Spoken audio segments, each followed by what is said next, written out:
तिला तिच्या आईने कित्येकदा औक्षण केलं असेल, वाढदिवसानिमित्त केलं असेल, परीक्षेत मिळालेल्या यशाबद्दल केलं असेल, पण आजचं औक्षण आईपणाच्या टप्प्यावरचं त्याचं पारणं फेडणारं आणि आनंदानं डोळे भरून येणारं हे औक्षण आहे.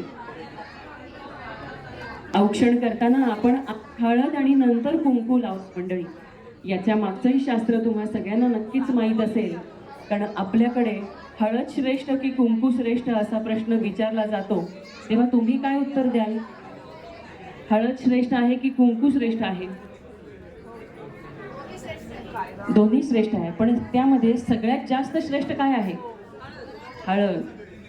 हे उत्तर या क्राऊडमध्ये हेच उत्तर अपेक्षित होतं, कारण हळद ही आरोग्य देणारी आहे, शुभलायिनी शुभलक्षणी हळद आहे. म्हणून कोणत्याही कार्यक्रमामध्ये आधी हळदीचा समावेश केला जातो.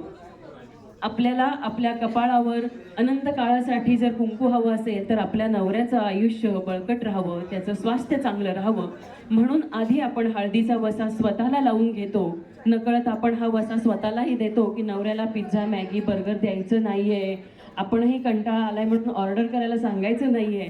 आणि हाच आरोग्याचा वसा आपण आपल्या मैत्रिणीला सखीला कुंकू लावताना देत असतो की तू आधी तुझं आरोग्य जप आणि त्यानंतर तुझ्या नवऱ्याचं आणि घरातल्यांचं आरोग्य जप. म्हणूनच कुंकवाबरोबरच तितकीच श्रेष्ठ असणारी ही हळद आपण हळदी कुंकवाचा टिक्का लावूनच कोणत्याही कार्यक्रमाचा शुभारंभ करतो.